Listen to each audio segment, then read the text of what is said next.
Good morning.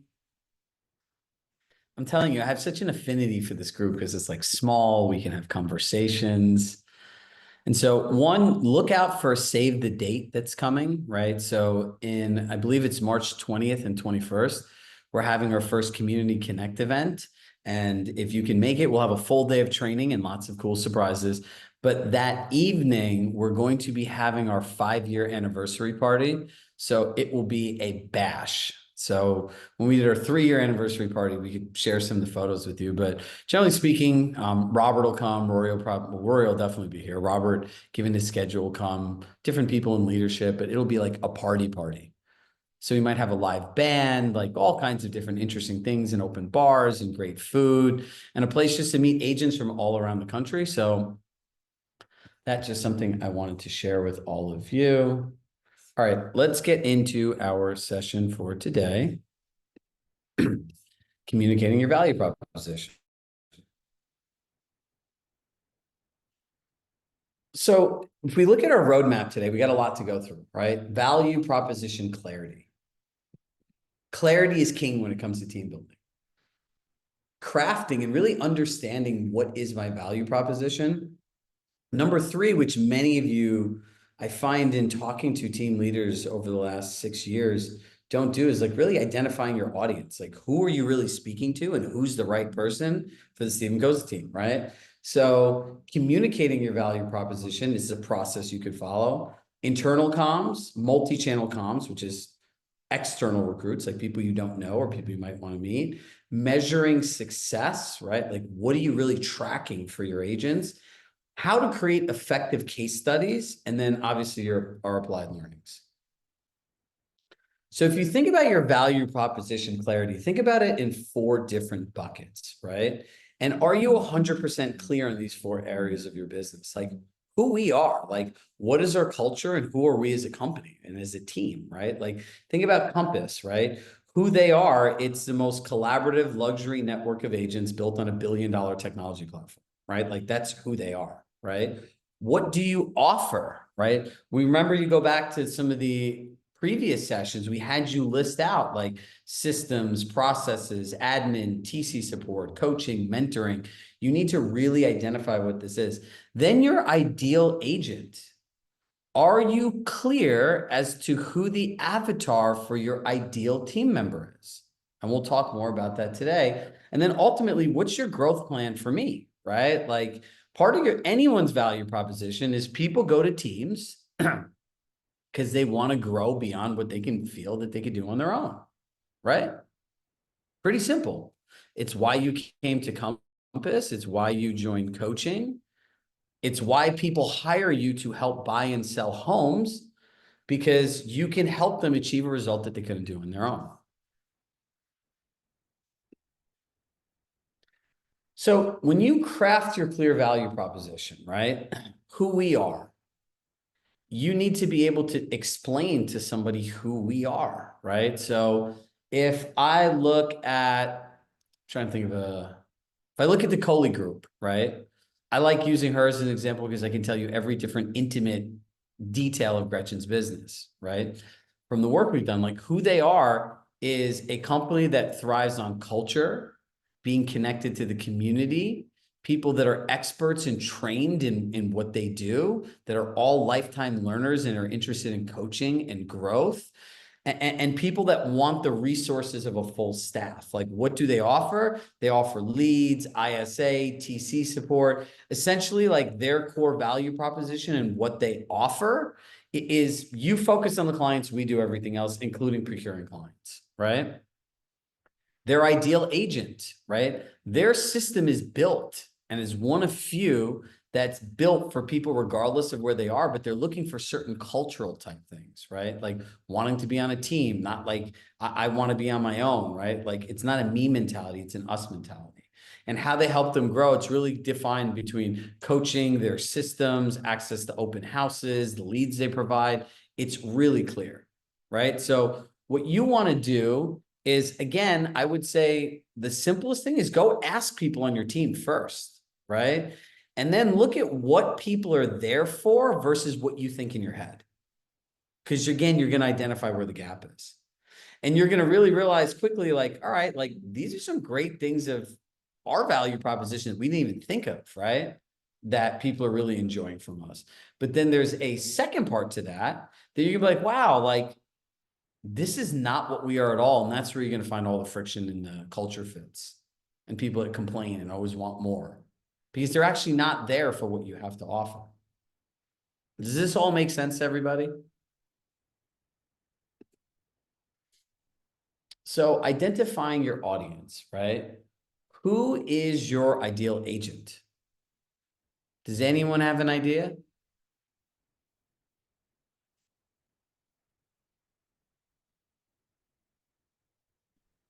Okay, we have lots of room for growth. Go ahead. So for my team, it's someone ambitious, motivated, coachable, someone that's willing to learn, and basically, just start from the bottom. I actually just read a book, Unreasonable Hospitality, and one of the things that they talk about is that how everyone, regardless of their ultimate role, they start out as a boss boy, or like they go through all the different stages of their role. So I think someone that is willing to do anything in the beginning to learn. So these are things, right? Like somebody that's always a yes, right? Like that's the thing. So the next is, where are they in their career, right? I will say this wholeheartedly. The majority of teams and people I meet have no business hiring new agents. None. How many people here have kids? Do you remember what it was like having a newborn infant? So if you want new agents, be prepared to be in the adult daycare business. They don't know how to do anything. You need to feed them. You need to teach them how to crawl. You need to teach them how to walk. You need to answer all their why questions that kids have when they grow up. It is a very mirrored process, right? So when people are like, oh, I'm a team leader, or I'm a broker, I'm like, oh, you run an adult daycare center, and everyone laughs and like, yeah, 100%, right? So I'll share one of my dad's teachings with all of you. He's like, I remember talking to him about like teams and companies and hiring people. And I was telling him at dinner one time when I lived at home and I had my own company and I just started about a person I wanted to hire, right? And what happens in life is when you want something, you see what you want to see and you hear what you want to hear and you fit this person into the opportunity. And you put your blinders on to everything else. So my dad goes, that's an elbow suite. And I'm like, oh my God. And my brother was there. And like, you grow up with immigrant parents, you hear all these weird sayings, which eventually you figure out are really smart, but you're just like, oh my God, like what the hell is he talking about now? My dad's like, yeah, like an elbow suite. He's like, look, and he put something here. He's like, you can see it, you can smell it, but you'll never taste it. And he's like, it's a lot of that. It's a lot the same way with some people in your business, right? So you can't hire potential, right? Like in the sense, like you see people like, oh my God, they have a great database. They have certain things, right? Like have yourself enough courage to say no to those people that you're like, oh my God, like only if I help them, I could be that person for them, right? You know how that generally ends up? It starts with a D and ends with a T, disappointment. So stop hiring disappointment. This is why it's really important to understand where they are in their career. The third one is, what resources and support is the agent looking for joining a team? If you offer 5 core things on your team and somebody coming, 3 out of those 5 things aren't their top 3 core things in a team, don't hire them. Because they're never going to feel good about paying you money for what you offer because it's not what they don't want, right? You're an agent here, you don't use the tech, you're going to complain about your split all the time. I've seen it for 6 years. What values does this agent must have, right? Clearly my grammar is dyslexic and bad, so bear with me here. Like what are their values? Right? So when you think about values, I want to create scenarios, right? And then based on that scenario, I call it experience-based hiring, right? So it's like, hey, this thing happened, you made a mistake. Like, what would you do here and why? And really what you're looking for is how they think through it and how they respond. And you know, based on your brand, your reputation, you want people that will respond in a certain type of way. And generally it's like direct, accepting responsibility, taking accountability, and offering a solution. I'll be the first one to say it. I've made mistakes with people buying and selling a home. And in the end, I just eat the money. Here you go. This should not have happened. I'm sorry. Right? And then the other one is, what is the pain point the agent is trying to solve as a direct result of joining your team?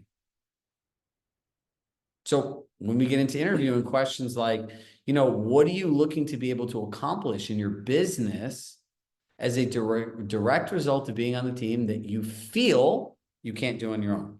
Remember, always use the word feel, because feelings are subjective and people will talk about them. Are we all on the same page so far? All right, cool.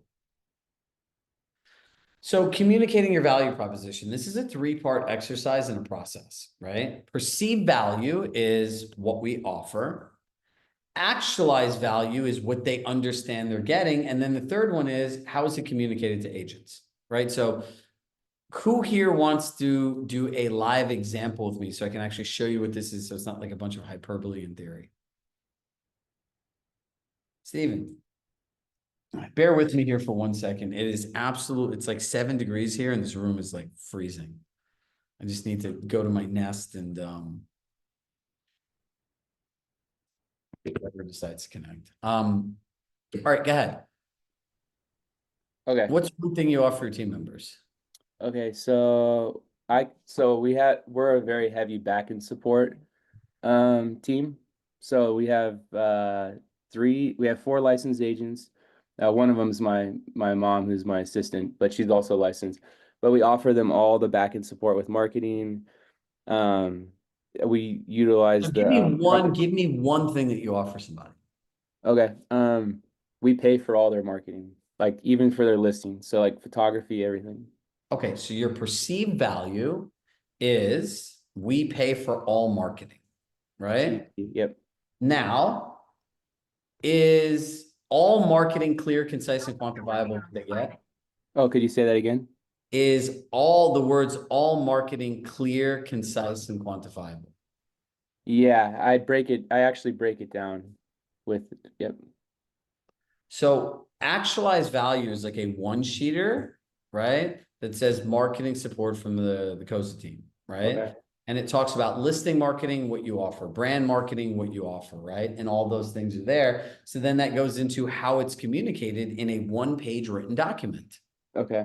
Right. So now if I'm interviewing you, right, and they say, yeah, well, I would really love marketing support and all this other stuff, blah, blah, blah, blah, blah. I would show them the sheet. And then I would ask them this closing question.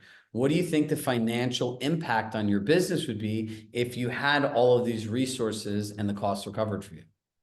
And so what we're doing is, I call this the ownership experience. We're getting them to share the benefits of being in our world through their own eyes and filter and words, essentially, before it's ever happened. So it's called subconscious selling, right? Okay. So if you look at all of this, perceived is like, oh, we offer them all this stuff. Actualized is understanding what they get out of it, right? Okay. And then how it's communicated is like, is it written? Is it verbal? Is it in meetings every time, right? Like this is your own internal thing. Okay. So I kind of have a better one actually. So for the one about the media's pay, we pay for all the marketing. That's great and all, but they just see more of a dollar amount there. But like one where they actually get value that we offer is the back end support when it comes to social media posts that are real estate related. So this way, like if they have like a just listed, our marketing lady, she will provide them with the content for their just listed posts. And it's like not just the standard template Compass content, it's like really good. So I guess the actualized value would be they get more consistency with their business because they're not having to focus on the real estate related social media posts. And this way, when they're busy, they can keep their business more. One, the benefits are delegation, right? So Mhm. on that 1-sheeter, I would show like, I would have your graphics person, the marketing person, make all different images and everything else, right? and it says, we do your social marketing so you can focus on your clients, right? And like, that's actualized value. And they're like, oh yeah, like that's true, right? Like Steven does my marketing, right? So we want to be this precise and clear. And eventually we'll talk about how this like turns into a book in the end. Thank you. So let's talk about internal communications, right? How many people have onboarding plans for their team members? Anybody? 2, kind of. Okay.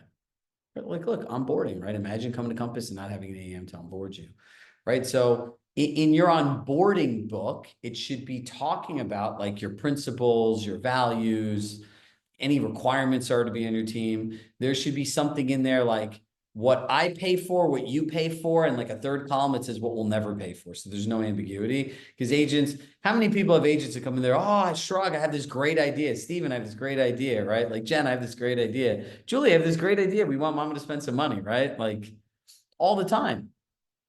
You want to get that out of the way. And then inside your onboarding system, package, whatever you want to call it, there should be a playbook and ways that they can get the most out of the resources, right? And some case studies that show the transformation of people doing it, because you're subconsciously building, okay, like I have this value on the team, and when people use it, this is what happens. I want that too.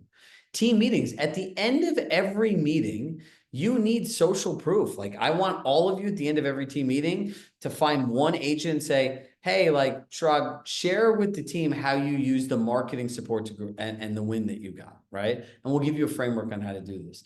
Internal newsletters and email updates, right? Build a compass.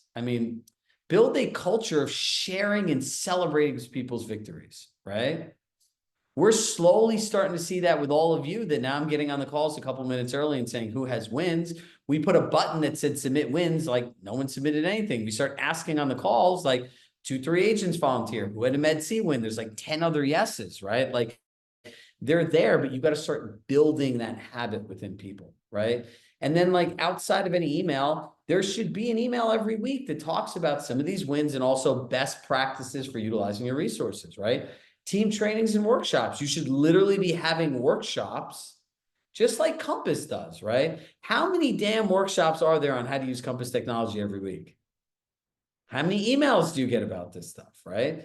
It's called product adoption. Every company needs to do it, and you're not omitted from it. Do you even have a plan on doing this, right? And then one-on-one check-ins. Best way to ask people for feedback. People love sharing their ideas, and it makes them feel valued, right?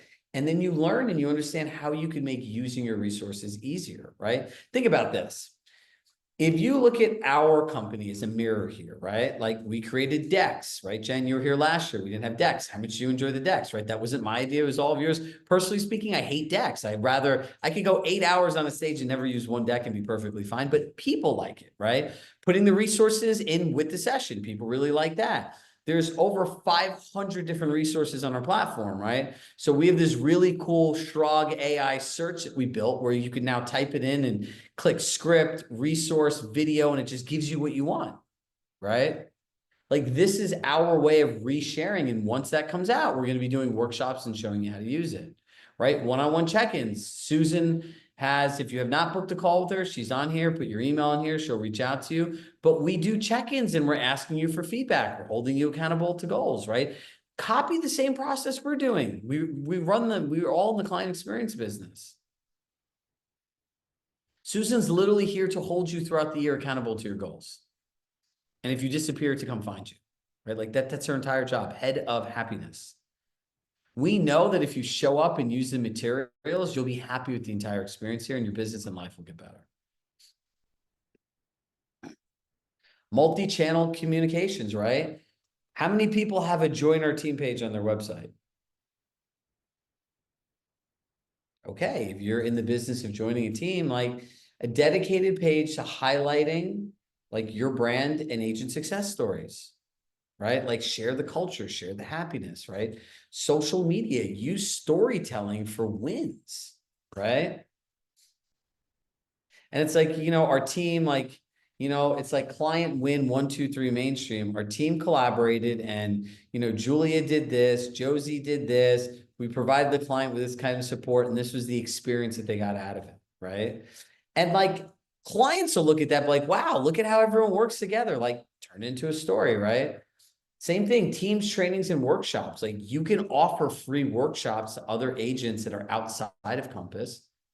And a recruiting guide, eventually, like what Stephen was saying, you could list out and show examples of everything you offer, your culture. There's a sample book that we put in, I believe, one of the earlier recordings that show you how to build a book out, right? Like, you should have a nice print collateral that you can give people. Measuring success, right?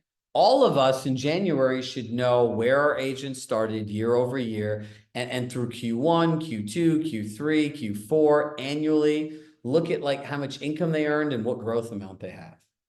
So you can have charts like this for every agent. And when you recruit people, you can start telling their stories.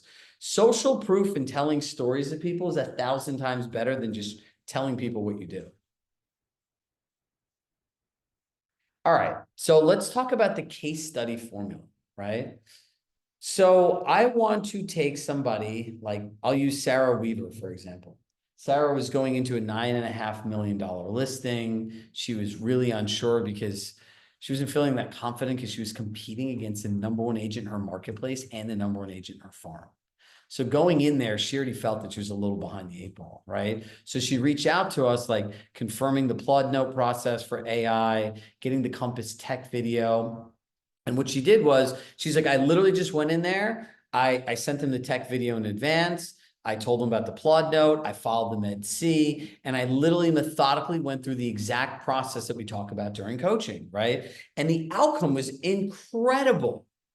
The gentleman at the end goes, I quote, and this is a direct quote from her, I can't believe I'm doing this. I'm hiring you today on the spot. There's nothing to think about. I cannot believe how you use technology, how personalized the experience was, right?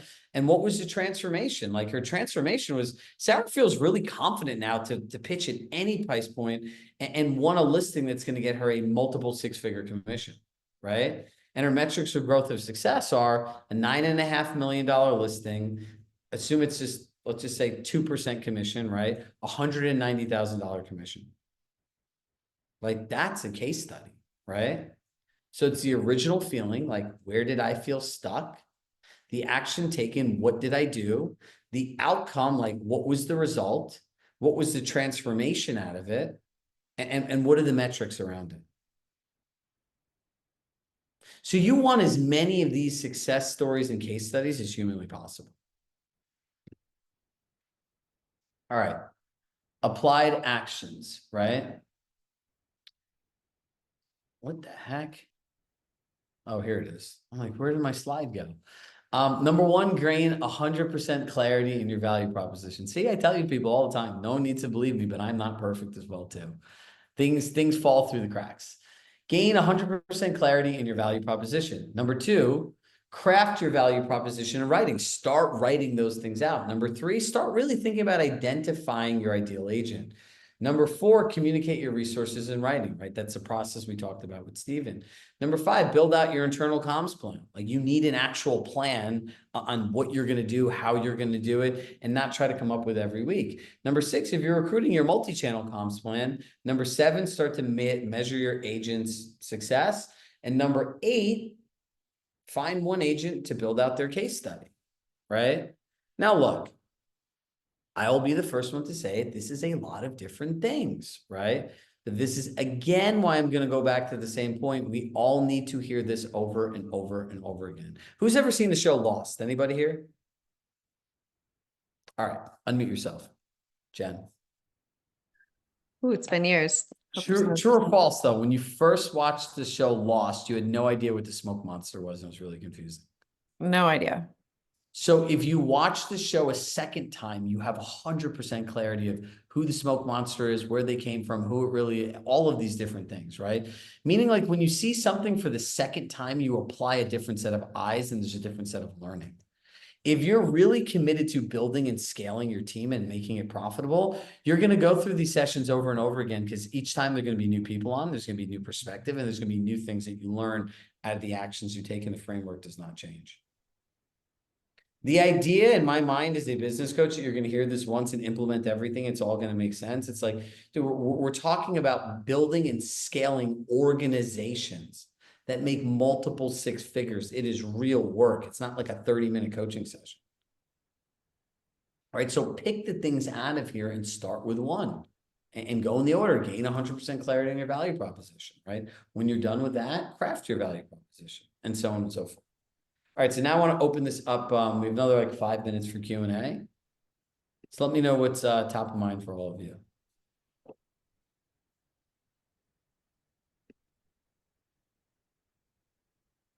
Drug, I wrote down from today, the us mentality versus the me mentality. And it's such a simple, obvious statement, but I'm thinking about some of my team members and you can see who are the team players and who, like, we admired their ambition, the folks that are a little more me oriented, but they're not working out because they're just not following our procedures and our systems. It's really hard to collaborate. And it's a really clear line in the sand. Yeah, and it's, it's understanding then why are these people even there? Yeah, and they are asking for split because they're not using our resources. And so they think they have a better value as a solo agent than a team player. Exactly, because they didn't come there for those resources. Yeah. Protect. What's that? I was just saying, and I love the slides, by the way. Thank you. I like him too. I really realized that, like, personally, it's not that I like despise slides that much, but I can't make any of them look the way that I want, right? Like, if you want to blow me away, like, show me a beautifully designed deck and I'm gonna be like, I'm more like, I can see like a $2-3 million business. I'm like, all right, that's pretty cool. Show me like a slide deck and like my ADD kicks in and I'm like, I'm in a rabbit hole. I'm like, oh my God, like that is my dream of life, having like sick design slides all the time, right? Like, and I'm fascinated with all this stuff. So it's nice if it's what you all want, that's what we want to create, right? Like, we want to create the experience that you want, not the one that we imagined in our head. Protect your culture. 1 second, Brian. Be very, very selective of who you allow in your life because you absorb their energy. Brian. It's reassuring going through the slides with you to see the things that Sean and I are doing correctly, and then see where all the gaps are, where we could be doing better, and filling that out more and more. And so, but it's like, it's nice every once in a while to go, oh yeah, I am doing that. Oh, I am doing that. Oh, I am doing that. Yeah, clarity's king. All right, we have time for one more question. Anyone have a question, comment, concern? I'm going to ask somebody. Allison, you look like you've been in very much deep thought today. What's on your mind? So I've been kind of listening and looking at the dashboard and, some of the topics, the summary from the last session, it's my ADD too. But I know that there is a worksheet or a workbook somewhere for us to, and I saw it about 2 weeks ago. So I was just trying to find that so I can. Well, there's only 2 sessions, right? So click the last, find the session, click the title, and underneath the video are all the resources. There was only 2, you mean 2 sessions prior to this one? Exactly. So there's not a lot to pick through. All right. So go to the last session and all right, then. hold on. Wait. Thank you. Let me just show you how to do this. I know I found it before, but. This is why our AI searches here. So I know, and I can't find that either. So I'm not doing great. It's not, you can't find it because it's not there yet. I just beta tested it to my approval, but we still have some tweaks to make before it'll go live. So, all right, let me just show you all how to do this. Thank you. You see my screen? No. It could be because I don't have the full, let me open it up. Okay, now I see it. So you hit sessions and events, right? Past events. So you can go back to choosing your team model. I'm going to go back to the first one.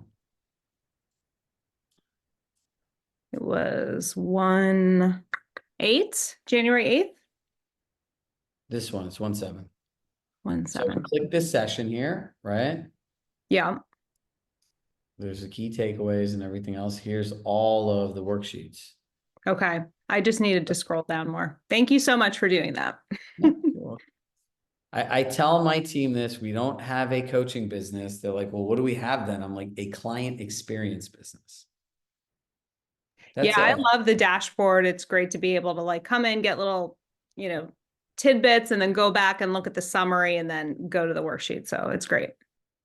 Yeah, and look, we're only making it better based on your feedback, right? And so the more you can share, the better the experience can be. Answer the surveys, read the emails. Like literally the recap emails are great, right? So based on my vision for the recap emails, my vision is if you never attended a session and you just did what they told you in the recap emails, you'd make money and get a great ROI. Right. So, you know, we've cut down on all these senseless reminders and texts and all this stuff. Like look, everyone should be opening these emails. Like you invested into a program for years, so you have to be engaged in it. It has to show up on your calendar. Or if not, I was saying this to my girlfriend last night. We were talking about like doing something and stepping out of your comfort zone. And she goes, well, why is it so easy for you to just do these things? Right. And I said, it's really simple. And I said, it's not out of gain. It's actually out of fear. And she's like, well, what do you mean? I said, you know, outside of like family health and everything else, personally, what my biggest fear in life is? Being in the same exact position I am today, a year from now.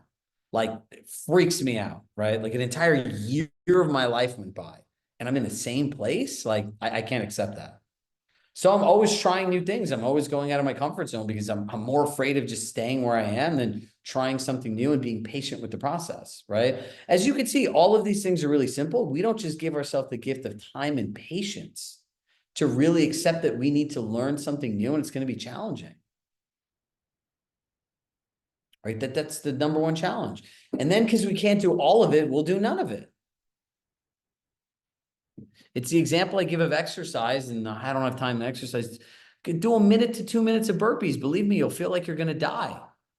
And it's more than you did yesterday. You ever try doing a burpee? Man, it sucks. If you're in good shape like Elkin over there, like it's easy for him because he could like run races and marathons. But like for us normal humans, folks, like believe me, 60 seconds of burpees will be the longest 60 seconds of your life. Right. So here's some things just to think about, right? So number one, make sure your teams are attending the sessions. Number two, make sure they're joining the accountability sessions. So they're networking, meeting with people. And number three, build the culture of everyday role play. If you're not practicing the conversations you're having with your clients, with other people, you're practicing on your opportunities, which is a bad business model, right? And the confidence comes from the repetition. Do you think I feel confident when I share these real estate scripts with you? Yeah, because I practice them all the time. I role play with people too. I read the scripts over and over again. Why? Because I don't get to practice with actual clients. You do. So with that, love my heart, love you all. I will see you all next week. Bye, everybody.